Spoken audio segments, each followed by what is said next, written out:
Así mi vida es una fuga, y todo lo pierdo, y todo es del olvido o del otro.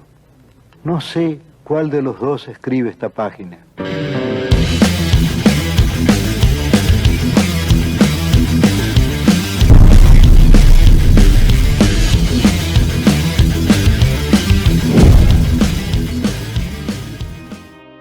Cuando Jorge Luis Borges tenía poco más de 20 años, admitió con serena resignación que la literatura consistía esencialmente en ordenar palabras a lo largo de una línea.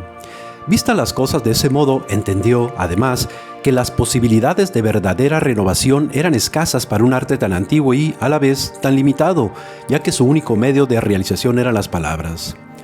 A partir de entonces escribió y publicó poemas, ensayos, cuentos, reseñas bibliográficas, prólogos, biografías, artículos y, en general, cualquier tipo de texto que pudiera caber en una extensión reducida.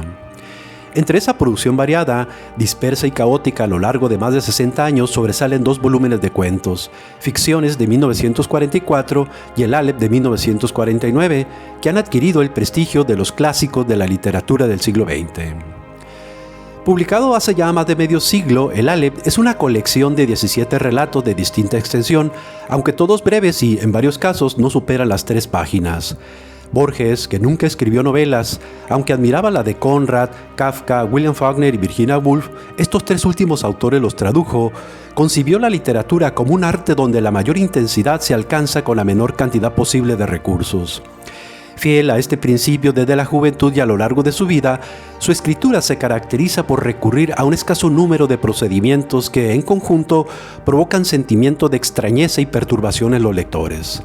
Sus relatos, en la gran mayoría, pertenecen al género fantástico o al menos participan de una atmósfera de irrealidad, pero en lugar de apartarse del mundo, como ocurre en los cuentos de Poe, por ejemplo, o en la fantasía futurística de la ciencia ficción, lo presentan bajo una luz inesperada hasta causar la impresión de que, en verdad, nada hay tan fantástico como creer en la realidad y en el yo. Nada se parece tanto a las pesadillas como a la vida cotidiana.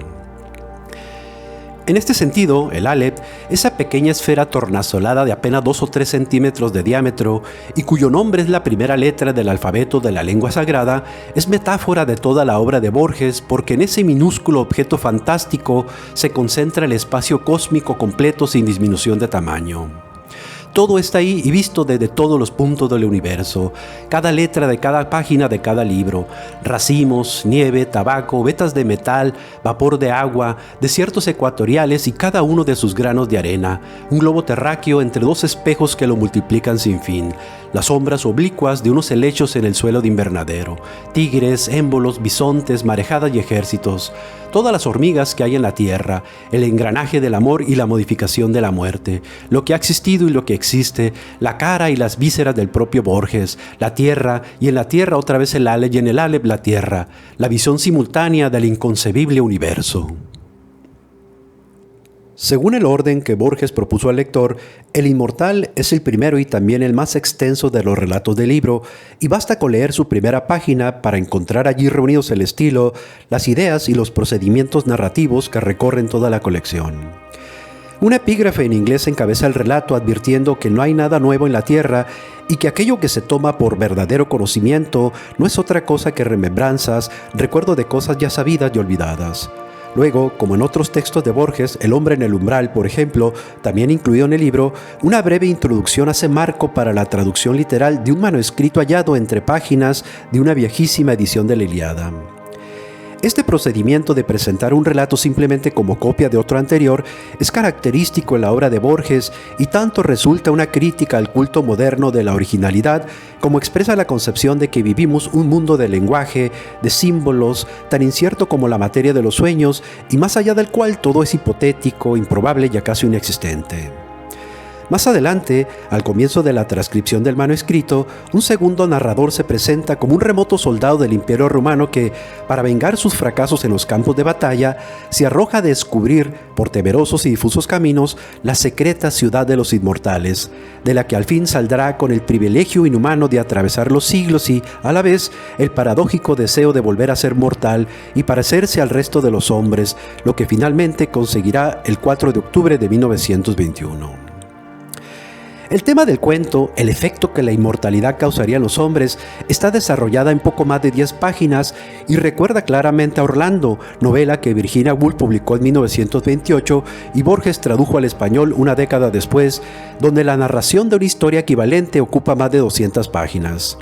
Entendido así, el relato de Borges es una especie de Aleph que condensa la totalidad de la novela de Woolf a partir de unos pocos hechos esenciales, presentados con un estilo que, a primera vista, parece arduo y complejo, aunque mirado con alguna atención deja ver su relativa transparencia.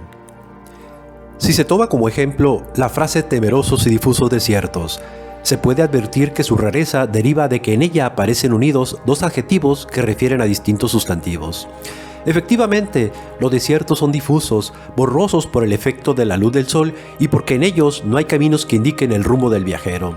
Sin embargo, el adjetivo temeroso, aunque esté aplicado al desierto, no se refiere a él, sino al hombre que debe atravesarlo. Una rareza semejante, también presente en la primera página del libro, aparece en la frase rasgos singularmente vagos, porque la vaguedad de un rostro se contradice con el hecho de que nos resulte singular. Ya en términos más generales, resulta sorprendentemente que el argumento del cuento persuada al lector de que aquello con lo que sueñan los seres humanos, volverse inmortales, vencer los límites del tiempo, sería en el caso de cumplirse la más atroz de las pesadillas. El inmortal deja ver todas las claves de todos los relatos y en este sentido Borges lo ubica en primer lugar para ofrecer a los lectores una llave maestra para entrar al libro. Si bien es cierto que todos los escritores tienen cuidado al ordenar un volumen de cuentos, en el caso de Borges ese orden se vuelve particularmente significativo. No es casual entonces que el relato que sigue al inmortal se titule El Muerto. Este segundo cuento es claramente diferente al primero y narra la historia de un hombre ambicioso y valiente que murió en su ley de un balazo. Sin embargo, otra vez el lector encontrará las mismas rarezas de estilo en frases como puñalada feliz, fría curiosidad, alcohol pendenciero, la travesía es tormentosa y crujiente. Ya se señaló el cuidado con que Borges ordenó los cuentos del libro. De todos modos, las innumerables referencias a hechos, libros y personajes que aparecen en El Inmortal pueden desconcertar a los lectores que acaban de iniciarse en la lectura de Borges y aún no distinguen que uno de sus juegos predilectos es mezclar sin aviso lo verídico con lo falso, lo racional con lo fantástico, lo verdadero con lo apócrifo. Para esos lectores, en particular los más jóvenes, tal vez resulte conveniente probar con índices alternativos, donde el primer cuento del libro tal vez sea el último en la lectura. Así, por ejemplo, los cuentos como El Muerto o Emma Suns narran sórdidas historias de pasiones y venganzas, en las que las referencias cultas o literarias son menores y los argumentos aparecen delineados con mayor claridad. En otra dirección, los relatos como Los Teólogos, Historia del Guerrero y la Cautiva, El Muerto y Biografía de Tadeo Isidoro Cruz cuentan historias muy distintas entre sí, pero todas están unidas por la misma idea paradójica de que aquellos personajes que se presentan como contrarios son, en verdad, perfectamente idénticos, o de que lo más opuesto a una persona es ella misma. Las alternativas para ordenar la lectura del libro son tantas como sus posibles lectores. Hay relatos que resultan variaciones de un mismo tema: la casa de Asterión, Aben Hakán el Bojarí muerto en su laberinto y los dos reyes y los dos laberintos, por ejemplo. En otros, una realidad tosca y previsible es trastornada por la presencia de un objeto mágico, como en El Zahir y el Aleph. Algunos cuentos tienen una estructura cercana al género policial: Aben Hakán el Bojarí, Emma Suns, El hombre en el umbral. Otros son especulaciones fantásticas aplicadas a problemas teológicos: La búsqueda de Averroes, La escritura de Dios, o Morales, Deutsche Requiem, biografía de Tadeo Isidoro Cruz. Todos estos recorridos, alternativos al que propone el índice del libro, son muestras de la diversidad de temas y argumentos de esta obra ya canónica de la literatura occidental. Sin embargo, por otro lado, el hecho de que cada cuento facilite la lectura de los restantes es prueba de que los procedimientos de escritura se mantienen constantes y el lector se borgianiza a medida que recorre el libro. En consecuencia, no es absurdo afirmar que la literatura de Borges es a la vez múltiple y monótona. Su autor, nacido a finales del siglo XIX en Argentina, un joven país periférico, convirtió esa relativa carencia cultural en la mayor de las virtudes y, utilizando con un desparpajo juvenil todas las tradiciones a su alcance, altas y populares, escritas y orales, cultas y bárbaras, occidentales y orientales, la cristiana, la judía y la musulmana, han devenido un autor central del siglo XX. Borges es hoy un maestro de escritores, guía de lectores de todo el planeta y objeto de estudio para críticos e investigaciones que han elevado su obra a categoría de clásico. En cierta oportunidad, para alentar a la lectura de la Divina Comedia, el poema que juzgaba como el más alto de la historia de la literatura, Borges escribió: «Quiero solamente insistir sobre el hecho de que nadie tiene derecho a privarse de esa felicidad, la comedia, de leerla de un modo ingenuo. Después vendrán los comentarios, el deseo de saber qué significa cada alusión mitológica, ver cómo Dante tomó un par de versos de Virgilio y acaso lo mejoró traduciéndolo. Al principio debemos leer el libro con fe de niño, abandonarnos a él, después nos acompañará hasta el fin». Es malintencionado pensar que, en verdad, Borges se estaba refiriendo al mismo tiempo al poema de Dante Alighieri y a su propia obra.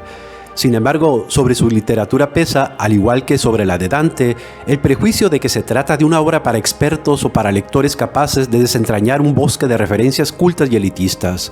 Por eso, cabe para la lectura del Aleph la misma recomendación que él hace para la Divina Comedia, es decir, la de leer los cuentos con fe de niño y no privarse de la felicidad que ofrece a quien se abandona a ellos. Se verá entonces que el libro acompañará a su lector durante años y años y cada nueva lectura ofrecerá maravillas que hasta entonces no había descubierto.